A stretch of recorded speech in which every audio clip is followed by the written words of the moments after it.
कैसे होगी।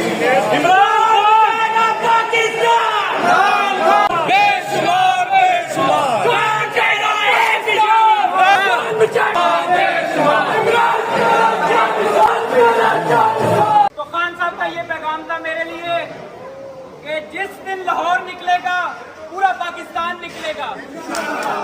यहाँ पर आज हम सबका मकसद एक था, हम सब मिले और जो आइंदा इंशाल्लाह खान साहब की जो कॉल है उससे पहले लाहौर के 6 कोने होंगे। उन 6 कोनों के अंदर इंशाल्लाह हम जगह जगह पे आइंदा मीटिंग्स अरेंज कर रहे हैं। वो मीटिंग्स सीक्रेट मीटिंग्स होंगी। उसके बाद इंशाल्लाह